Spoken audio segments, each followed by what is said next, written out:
What's going on, y'all? Welcome to the Lightweight Pregamers, a fantasy football podcast for the Pregame HQ. As always, I am your host, CJ Kraus. Today, we have an awesome show. We're going to be focusing on all the free agent signings we didn't get to last week. If you remember last time we were here, we had Nelson Aguilar break during the show, so we had to kind of go back and fix that post. But today, we're getting all the other signings that have happened this week, including the big one that just happened yesterday. We were recording this on Sunday, the 21st. I cannot do this alone, though. We have two of our best writers here at the Pregame HQ. We have Avram first. I'll introduce him. How are we doing, Avram? Man, I can't complain. I'm in this beautiful sports coma of a week of NFL free agency, March Madness, betting. This is my just dream. I love How's it. your bracket I love going? this time of the year. How's your bracket doing? Let's not talk about things like that. Let's talk about that. Yeah, Let's keep it positive. Let's keep it positive. No, we got someone back from our first show. I haven't seen him in a while. We got Garv back in the house. How are we doing, Garv? I'm doing well. How are you guys? Great, excited. Man. I can't complain. Yeah, love this time of year. It's crazy. There's always so much news flying left and right. Things are breaking. We had most of the big news finish up this weekend. There's still a couple shoes to drop here and there, but let's just hop right in this one. We got free agency. We got teams signing everywhere. Where we left off, Nelson Aguilar was signed to the Pats. They weren't done signing players. They got Kendrick Bourne and Hunter Henry signed as well since the last time we spoke. So all the free agents signing for the Patriots were Cam Newton, Nelson Aguilar, Kendrick Bourne, Jonnu Smith, Hunter Henry for the offensive side of the ball. That is an insane amount of players added, but I don't think it's that great of an insane amount of starting lineup. But what do you guys think? Garv, let's start with you, man. What do you think of the Patriots signings this offseason? So there were a few questionable signings because they gave so much money to both Aguilar and the other wide receiver, Kendrick Bourne. And for me, when they did sign Jonnu Smith, I really liked it originally. But then once they added Hunter Henry, it kind of hurts both of them in a way because they're both like the two best tight ends in the free agency classes. And since they're both on the same team, they'll feed off of each other. And both of their workload will be slightly less than what it could have been if they went to a different team, like both of them on a separate team. Yeah, and that's the big thing about it. They're going to play – one's going to play the inline, one's going to play the move tight end. But at the same time, we're worried about Cam Newton in that offense. We have a lot of, details going on with that. But I think Jonnu is higher than Hunter Henry. A lot of people disagree with this one, but I think he's going to be the more athletic one, getting the yards after the catch. But I think neither are good for fantasy. I think it just lowered the tight end pool even more. The main beneficiary in especially dynasty leagues is the Travis Kelce, George Kittle, and the Darren Waller owners because now the tight end pool is even smaller. What do you think of the signing? What do you think this does for fantasy? Yeah, man. I mean, for the sake of the Patriots as a whole, I mean, I like what it does for them offensively. Fantasy purposes, I guess that's another question in and of itself, but I do think they got better as a team, so that's nice to see. I think the biggest winner in all of this is honestly just Cam Newton. I was a bit surprised to see him stay with the Patriots. I know you guys, have covered that before, but at least when you commit 100%, go into it, and I think that's what the Patriots did. So I am excited about that. Like has been said already before, I wish Henry and Jonnu didn't wind up on the same team. Then I'd feel much better about having potentially both of them as top 10 fantasy tight ends, especially in redraft. Now that comes into question. To me, what I initially thought was, man, this kind of reminds me of Cam's rookie year when the Panthers had him, Greg Olsen, and Jeremy Shockey, two big name tight ends on that same offense. And he excelled his rookie year passing the football, but obviously that was like a decade ago, and that arm has some serious wear on it. So there's reason for, concern there, but at least from the biggest winner perspective, I'm looking at Cam. I like some of these pieces. The biggest concern that I would have is probably money-wise for the Patriots. I think they probably gave a little bit, maybe too much to Aguilar, and just a lot of money invested in the tight end position as a whole.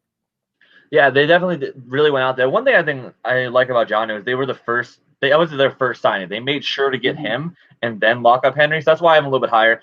But I think it's going to be really good for the NFL team. I don't think it's great for us as fantasy managers, though. That's the thing. I think the team's going to have a better record if they're going to play better. They're a defensive side of the ball. They're working through their tight ends. They're a run-focused team. but that's not always the best for our side of the work in that. Moving on, we're going to stay in the same division here. We're going to go with Corey Davis signing a 3-year deal, $37.5 million to the New York Jets. Avram, what do you think about Davis to the Jets? Yeah, I mean, I think again, he's a wide receiver that kind of had one big season this last year. Prior to that, wasn't really all that impressive. So in terms of the deal he got, I think he did pretty well for himself considering what the market was for wide receivers this year in free agency. But I still think Jamison Crowder is the wide receiver to own for the New York Jets. He'd still be my top guy. Even with Corey Davis being there, I think still the biggest thing for the Jets is what's going to happen at the quarterback position. Is it going to be Darnold? Is it going to be maybe Wilson, Fields, just one of these rookie quarterbacks? And if it is one of those rookie quarterbacks, I'd say probably all those wide receivers, not by much, but by a little, have their ceiling a little bit lower just because, chemistry, ups and downs of the rookie season for the quarterback position. It's a tough transition in general. But I'd probably have Corey Davis, as a low-end wide receiver 2 at best. I don't think it's that much necessarily an improvement from his time in the Tennessee Titans as far as fantasy value is concerned, because the Jets also drafted Mims last year too, relatively early on. So there's capital there. I realize Perriman left, but again, I think there's some more concrete veterans there on that team that are going to be ahead of him on the pecking order. Yeah, it's interesting you brought up Crowder. I mean, I personally don't think Crowder's going to be on the team this year. He has, if he's cut, they save $10 million by the way his contract's set up. But they just signed Keelan Cole as well. I didn't want to bring that up too much because he's kind of like an afterthought signing, but some one of those sure-handed players you can throw in there. But interesting about Mims. One thing, there's like that battle between who's going to be the wide receiver one. I think Corey Davis got the bag. He's going to be the one. He's going to be the guy throwing the ball. But the number one in the Jets offense has been a wide receiver 3 at best each week. And I don't think it gets any better there, even if they get a new quarterback, like you said. So I agree with a lot of what you said. I just can't get to that wide receiver 2. Even though you said low end, I think he's more of a mid to low wide receiver 3 in that. But he's a good player, but I don't think he's not a 1. We saw that on Tennessee. He wants to be a 1. He was drafted to be a 1. But when they got A.J. Brown, that's when he got elevated. I don't think Mims or Corey Davis are 1s, and that's the problem with their offense right now. Garth, what do you think of that offense, and what do you think of Corey Davis? Yes, I agree with what both of you guys said. But as a fit, I do like Corey Davis there because he did get increased share pretty much every year. And even with the Titans, they were like the second last passing offense. Like they threw just 30 to 32 attempts a game. And that was on the lower end. So with the Jets, they're likely going to be playing catch up either way. So they could throw a lot more and Davis could get more work. So I do like him in fantasy as a guy because you could probably get him for like a late first or like a mid to high second. But the play that I would do is try and send a 2022 second and third for him rather than 20 late second, because the class this year is just so good, in my opinion. Yeah. I mean, that's the biggest. You always want to use kind of future capital with that when you're trying to buy those players. I mean, Corey Davis' value didn't go up at all, so it's interesting you would even consider the late first for him. But I think that's kind of like a little on the high end. You're assuming a lot of things. Again, I think he's a great depth piece. He's fine. You can replace that position to me.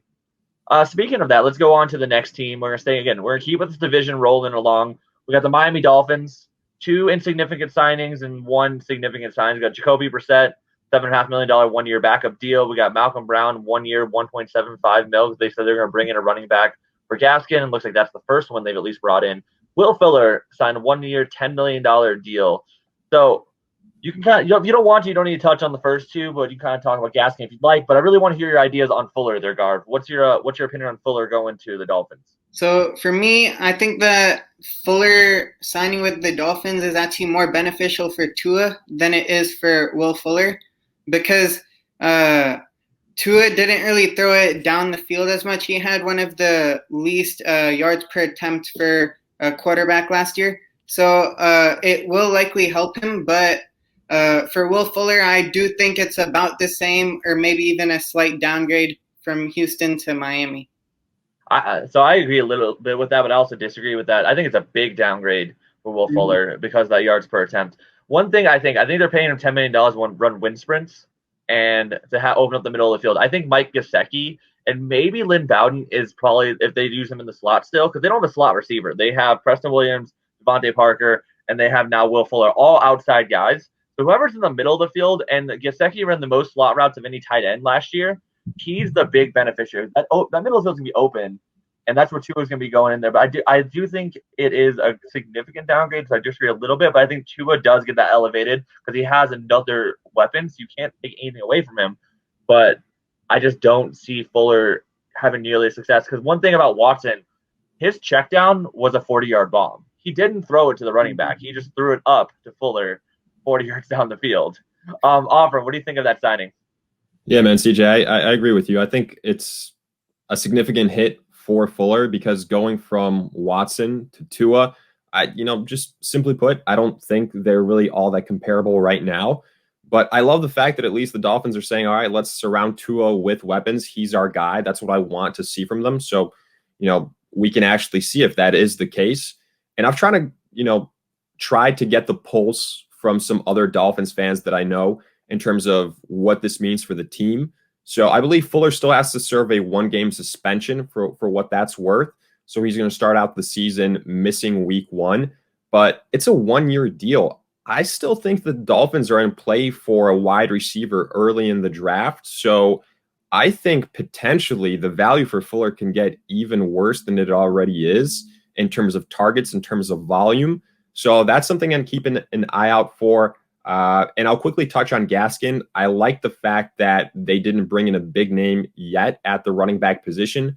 To me, Gaskin right now kind of remains as a high upside running back that in the later rounds in redraft, I think could be a potential nice value pick.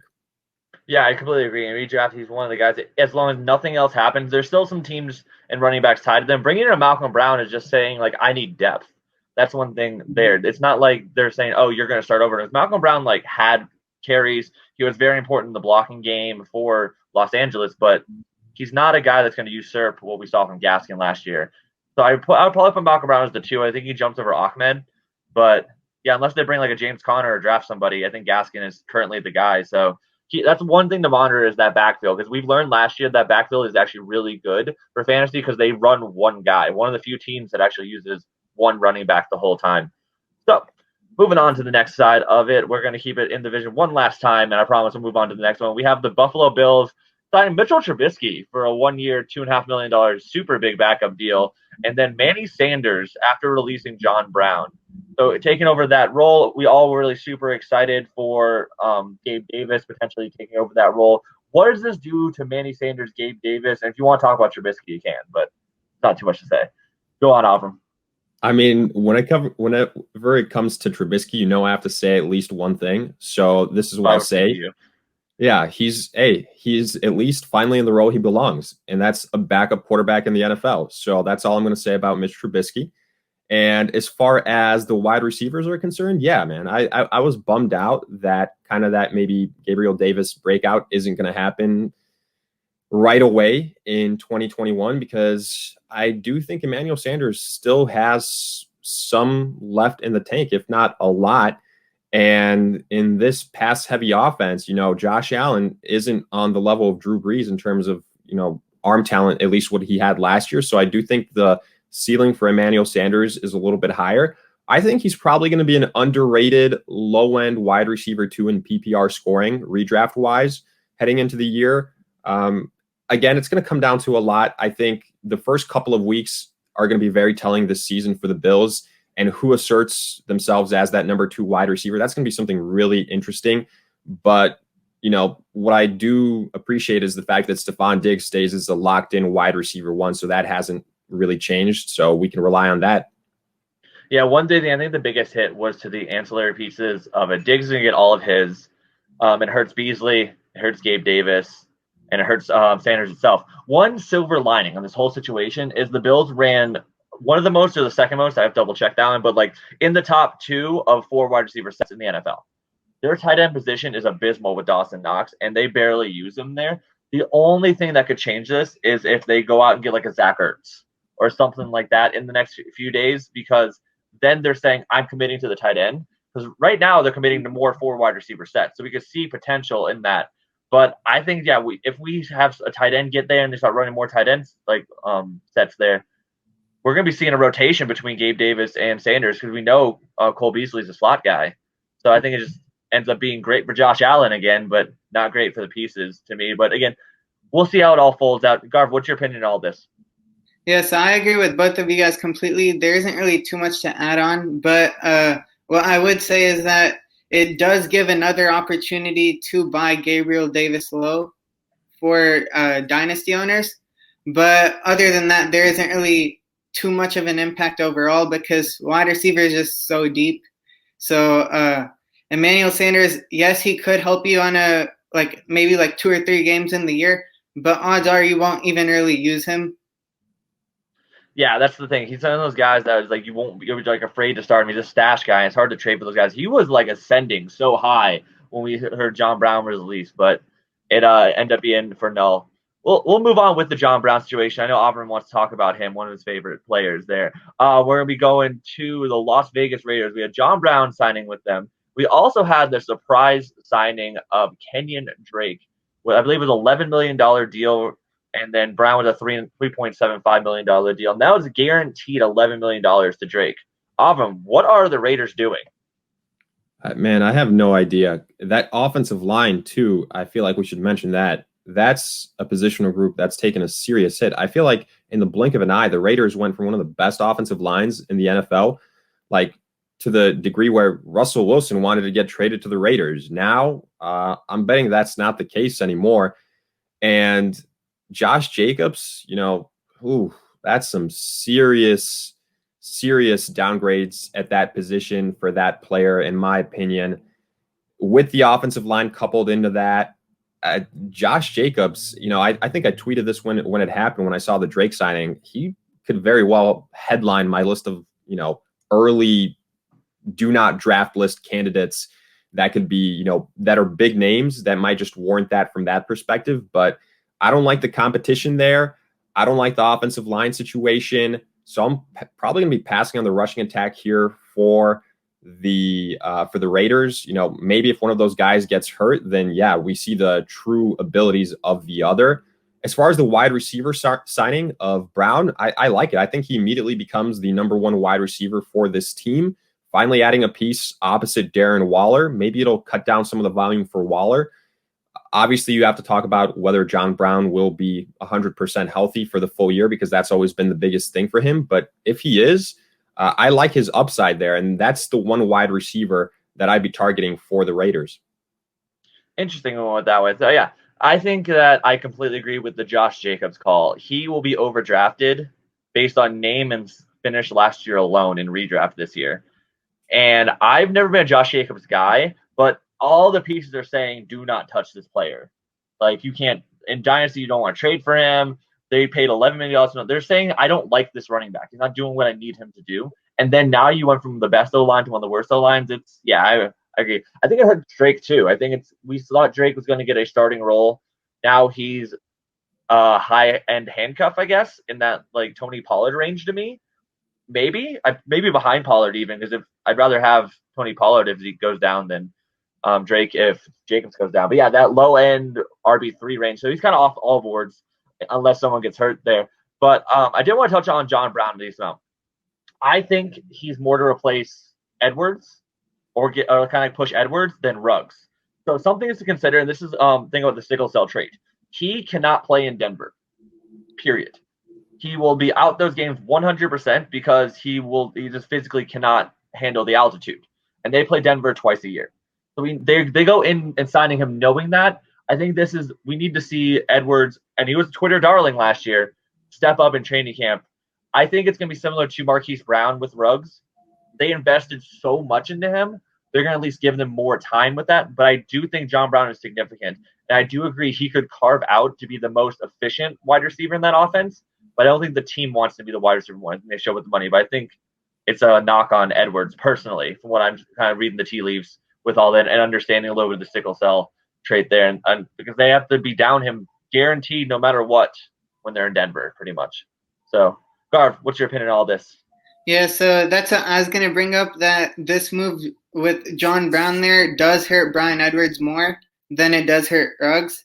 And I do agree that Josh Jacobs does take a big hit because, again, the offensive line got a big downgrade and they brought in Kenyon Drake. But where I do differ is that I think that Kenyon Drake could have, like, he could be like a low-end RB2, in my opinion, because he could take the passing down work over there.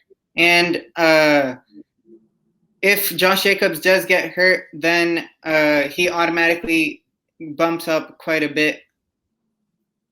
Yeah, I mean, I can see that, but I don't want, like, the Raiders' offense has gotten worse, the run game. But I could be completely wrong. Being the pass catcher could have his benefits there, but let's just go to the next spot because I don't really have much to add to that. Just kind of just disagreement. So let's talk about one of my favorite signings. It is Ryan Fitzpatrick. One of my I don't care about signings, Lamar Miller, and one of my favorite signings, Curtis Samuel, to the Washington football team. That team is going to be exciting, guys. I am stoked about Terry McLaurin. Garb, what's your opinion on McLaurin, and what's your opinion on Curtis Samuel and Fitzmagic going there? And if you want to talk about Lamar Miller, you can, but I don't think it's anything important. Yeah, okay, so I love this for Terry McLaurin because he gets a quarterback that'll just throw, and he'll just keep feeding Terry McLaurin. But for Curtis Samuel, it is a bit questionable because they do have a person like Antonio Gibson who kind of plays a similar role. And then there's also J.D. McKissick who can also do similar things to what Curtis Samuel can. And also Ron Rivera and like his scheme didn't really work with Curtis Samuel in the past. So everyone is like, I love Curtis Samuel now, but for me, it could be a point where you can sell him for a big profit right now because, again, they haven't used him well in the past. So it is slightly questionable. And I do want to touch on Lamar Miller because everyone was like a little bit scared with Jamal Williams when he joined Detroit and like the other backup running back signings. So it's the same thing, but it shouldn't hurt the running back one there. Like Lamar Miller being added should not hurt Antonio Gibson. And same with Jamal Williams for DeAndre Swift and the other backup running back signings. Yeah, like the Mike Boone, Jamal Williams, those guys. We can talk about that in this conversation since we already got it brought up with Lamar Miller there to kind of speed through some of these things. But I did want to touch on like Curtis Samuel. I think it's great signing for the team. I think the team got a lot better with that asset. I think it kills any J.D. McKissick, 100%. He'll take over that role because he can come from the backfield and play that pass catcher if they need to. A lot of people disagree with me on this. I think it hurts Antonio Gibson slightly. I was very high on Gibson. I had in my top 8 running backs next year. I think it drops him down to a low-end RB1 because he might lose a little bit of the pass work, and he's definitely lose a couple carries a week.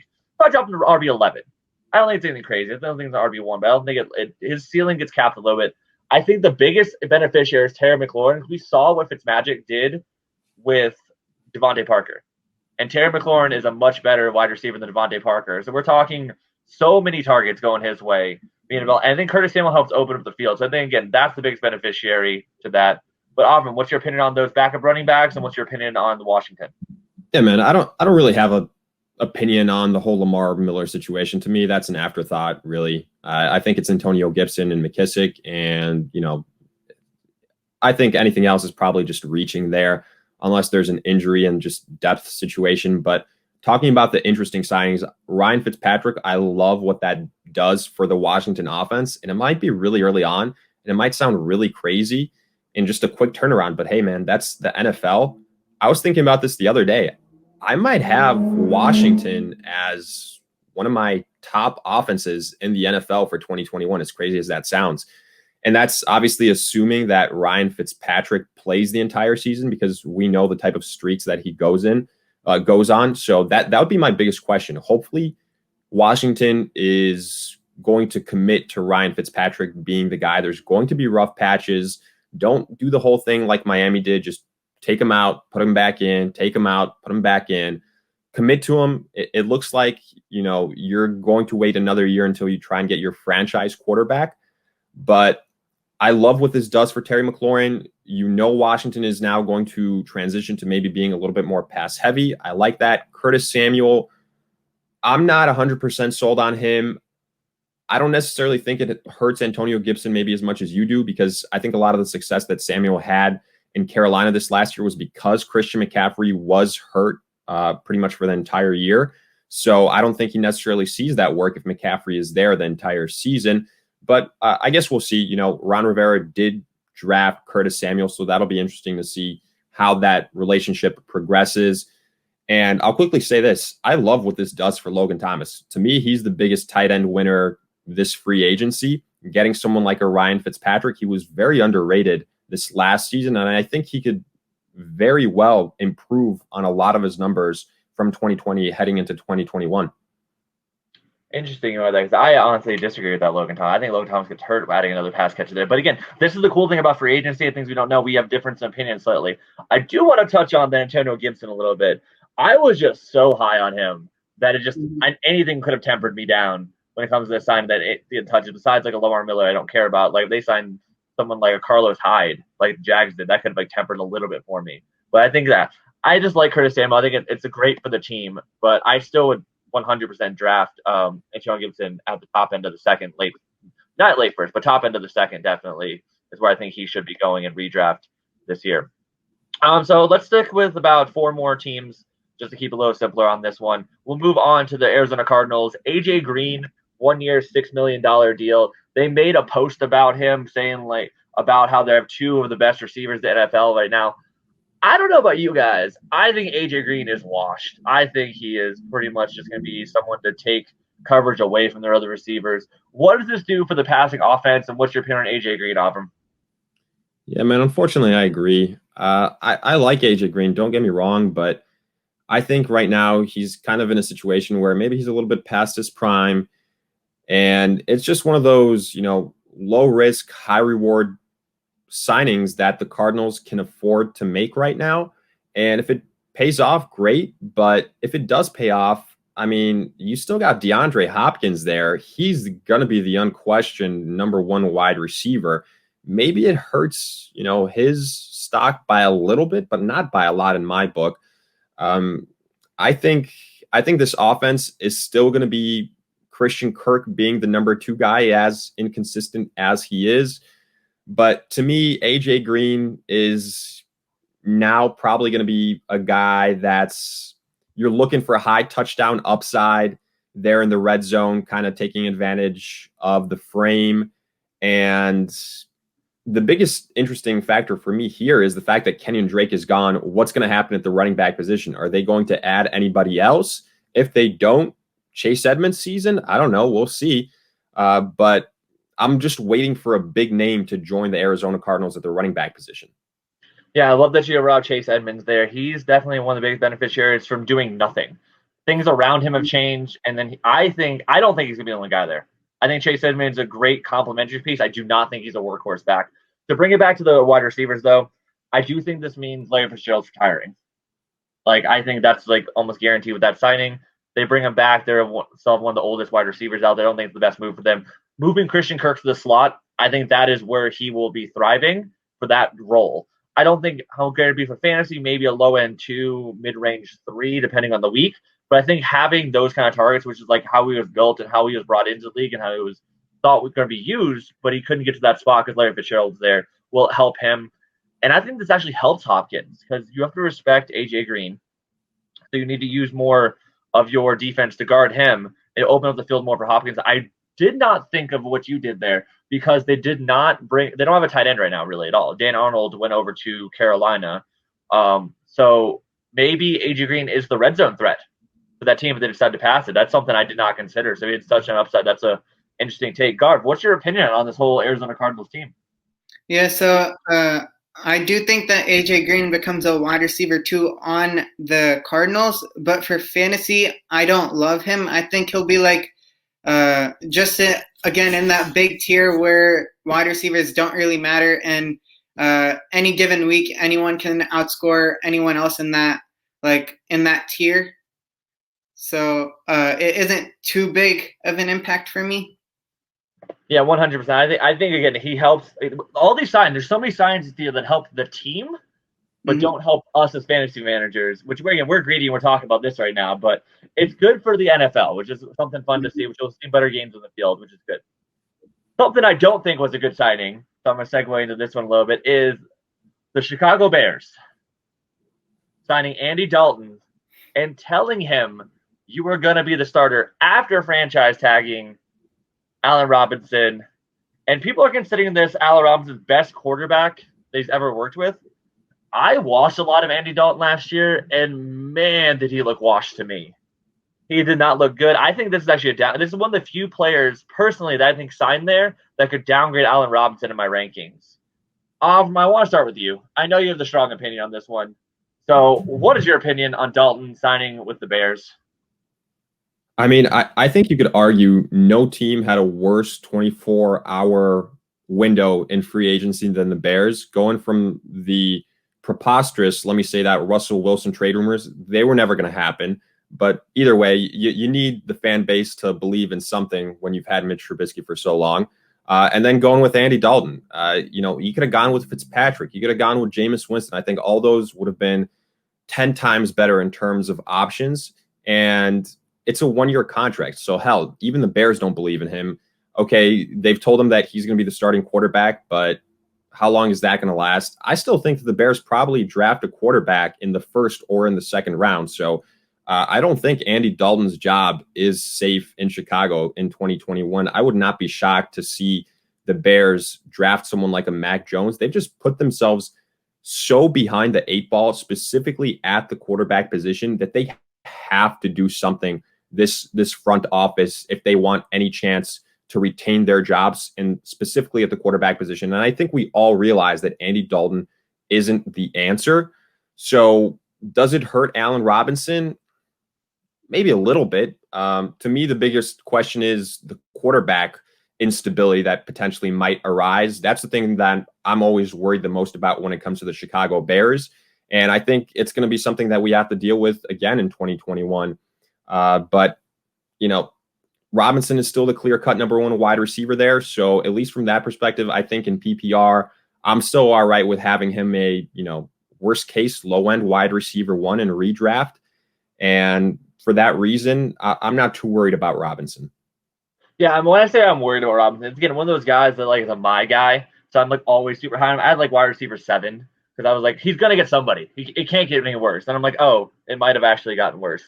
So I got him at wide receiver 14 right now, in that range of that 10 to 14 I think where he's gonna end up being. So low end 1, high end 2 is highest of end 2. So I'm not saying I'm out on him by any means. I'll definitely still draft him, but I moved guys like Amari Cooper ahead of him and things like that. But yeah, the Bears, what are they doing? Gosh, they just had all these options. They need to figure something out. But Nagy could be out of here within a year. Chicago's a tough football town as well. They're not going to let it slide on this. So I guess we'll see how it goes. Garv, what's your opinion on all this Bears Chicago stuff? Yeah, so for me, I was a little bit worried that Allen Robinson wouldn't sign the franchise tag when they did add Andy Dalton, but he did. So that's definitely a good thing because now we know that he will play this season. And overall, I don't really think that Andy Dalton is that big of an upgrade over Trubisky. So it doesn't help Allen Robinson. And like CJ said, it might hurt him a little bit. And for Andy Dalton, I do think that he can be a quarterback 2 in fantasy, maybe a low-end quarterback 2 with some weeks where he does become a high-end quarterback 2. But he doesn't really have that big of a ceiling, and this doesn't really help any of the pass catchers in the Chicago Bears. Yeah, that really puts some cold water on the Darnell Mooney season that was building up with a lot of it. So that's one of the biggest hits there, and he was kind of a sleeper candidate for this year. He played great, but if with an Andy Dalton who doesn't throw it down the field well enough, I don't know. We'll just hope they draft a quarterback and he does well or something like that. That's all we can hope for. Real quick, also worth mentioning, the Bears still haven't addressed their other biggest need, and that's the offensive line. And that's going to be an issue for that entire offense and also for David Montgomery. But I guess, that's a conversation for another time. Yeah, we can talk about the David Montgomery, Tariq Cohen. We've got a lot of offseason talk about what these teams are doing and what we project of them. So we're trying to keep this in good shape. But I love that you brought that up. A couple more teams to go here. Let's move on to the Steelers. I did not expect this by any means.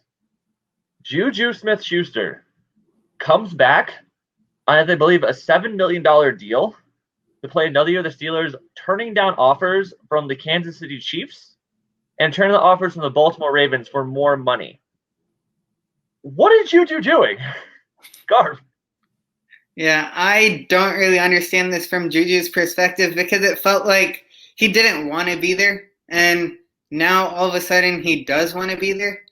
But with Juju there, I do think it does hurt both Deontay and Claypool slightly because if Juju went somewhere else and they would both be the biggest beneficiaries and they would get a lot more volume for both of them. So it does hurt all three of the wide receivers there, in my opinion.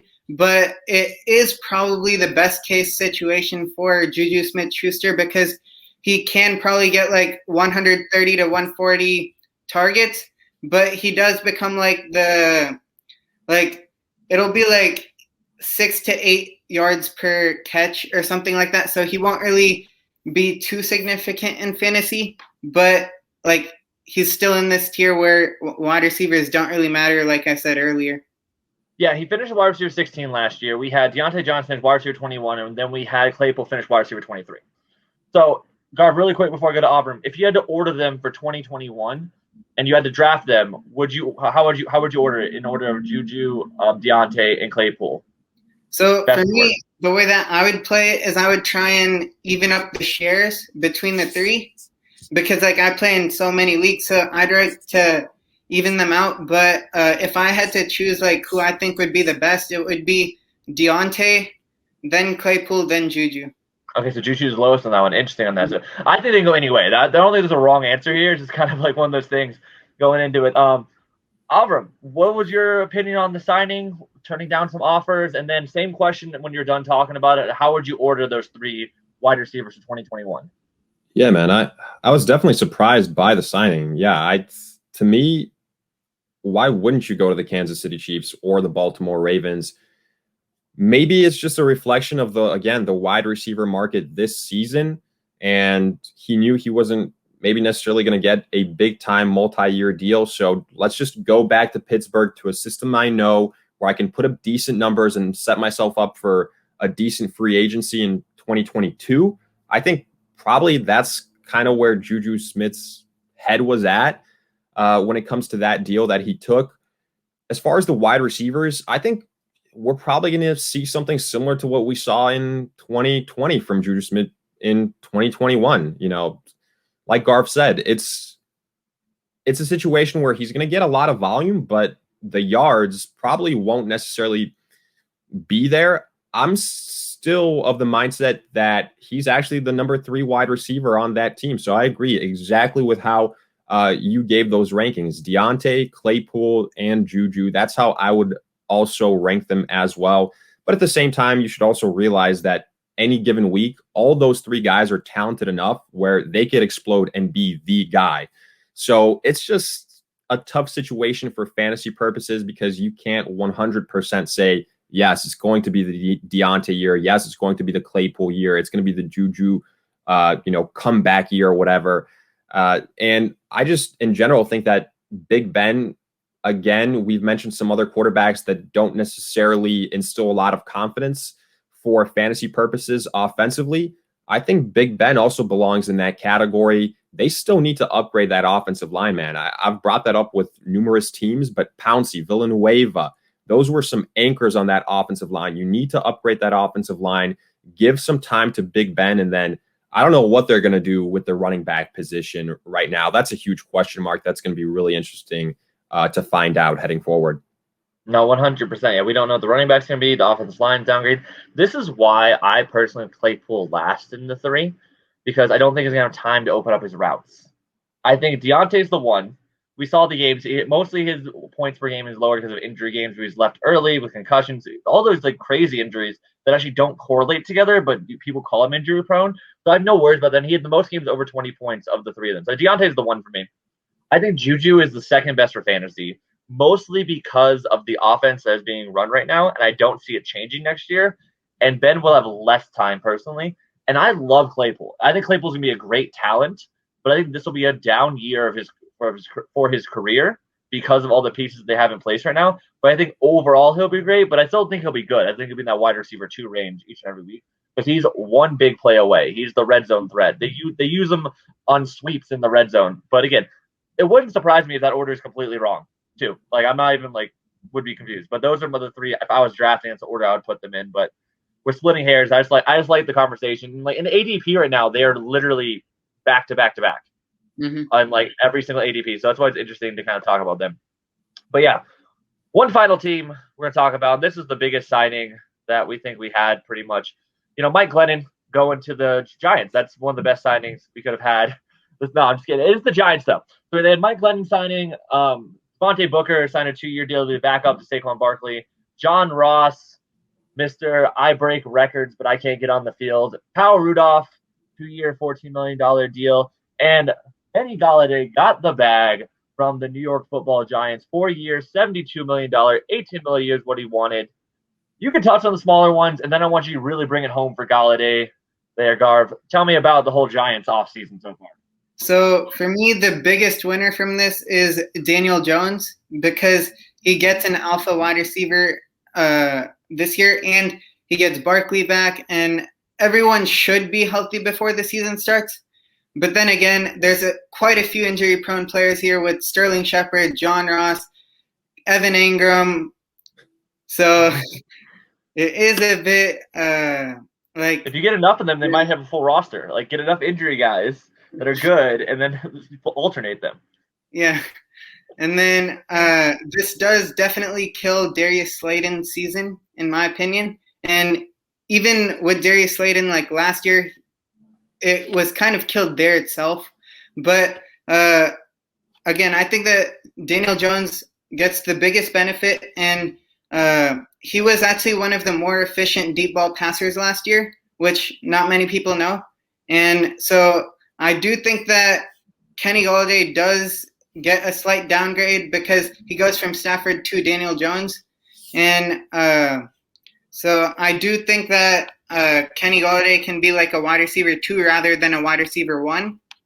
And then I think that this hurts Evan Ingram slightly because they did add Kyle Rudolph, but it doesn't hurt him too bad because Caden Smith had 453 snaps last year. So he probably just takes the Caden Smith role and plays more of a blocker.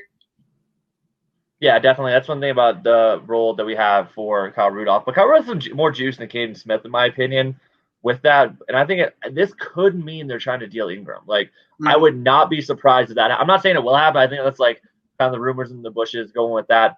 But yeah, Kenny Golladay, I'm glad you talking about a downgrade there because a lot of people are treating him like he got an upgrade getting paid.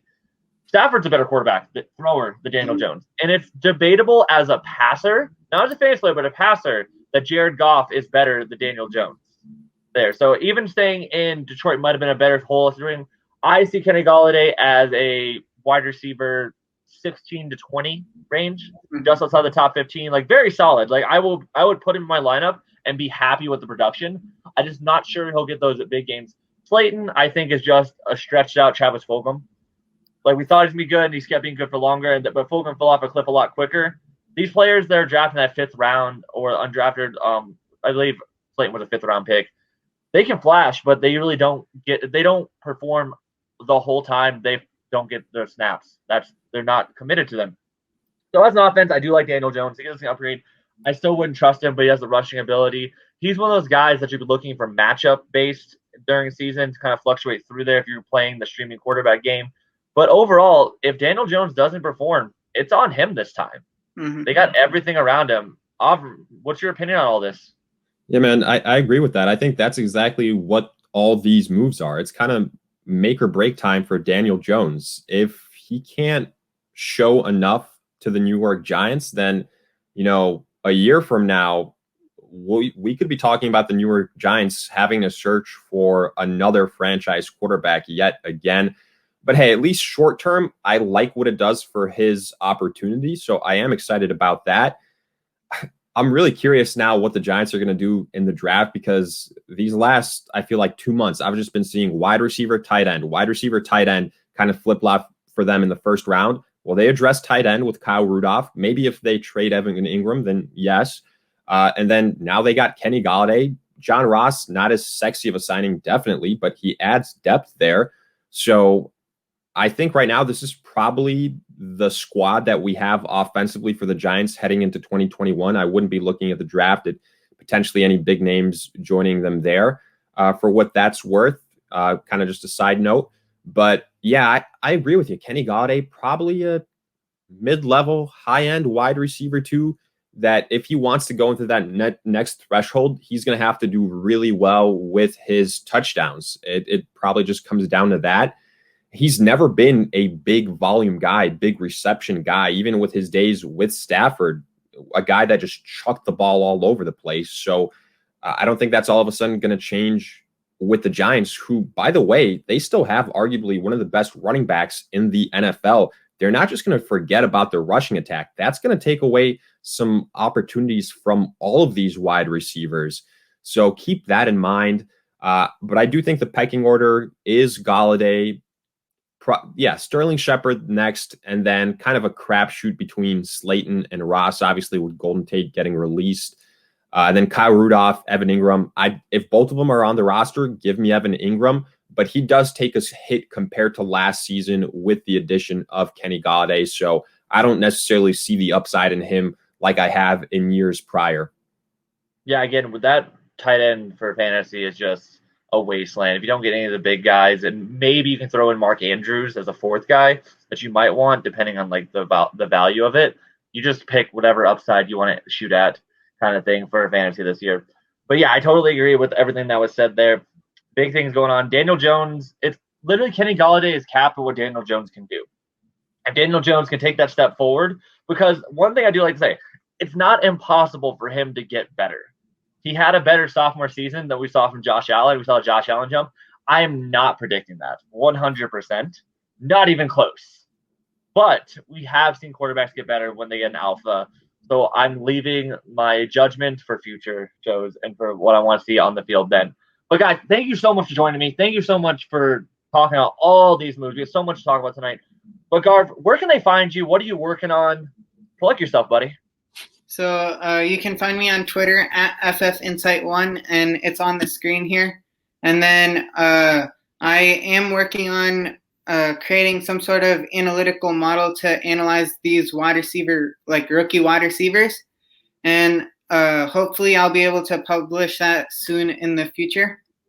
And yeah, thanks for having me on the show. And obviously, don't forget to follow Pregame HQ and all the writers in there, because they're all really cool dudes. Awesome. You're some of the best writers in the biz. And that's awesome. I can't wait to see what's going on with your analytics for all these rookies. I need to definitely deep dive some of these. I'm not a Devi guy, so I trust other people do that for me, and I kind of pick my favorite ones. So I'm really excited to see what you got working there. But Avram, what you got going on, buddy? Plug yourself. Yeah, absolutely, man. Thanks for giving me a chance to go over that. So yeah, you guys can go ahead and check out a lot of the things that I do on Twitter at All Day Pigskin. Also on YouTube now, it's kind of picking up a little bit again. All Day Pigskin with the draft. We're gonna have more mock drafts coming up, so really excited about that. Obviously, you can find me on the team here at the Pregame HQ, writing, joining in on some of these awesome podcasts from time to time. Also do some writing for Fantasy Intervention as well. So a lot going on. And then, the 2021 fantasy football draft guide, that's going to be something I'm working on here as we get past the draft. So all that can be checked out at alldaypigskin.com. So just a lot of stuff going on. I'm excited. And again, thanks for having me, man. It's always a pleasure having you guys on here. I can't wait to see what you guys do for the draft. Again, not a Devi guy. I'm going to rely on you guys to learn this all. Maybe I'll bring you guys back on and we talk about the NFL draft coming soon. But again, I am Kid Flash FF on Twitter. You can find me there. I also host the Dynasty podcast, The Dynasty Duo FF. You can find that on Twitter, as well as my buddy Tyler Karp from DLF. that's what most stuff I have going on here. But I'm always here every single week to talk with you guys for the pregame HQ at the lightweight pregamers here. But guys, thank you so much for coming in, and we'll talk to you soon.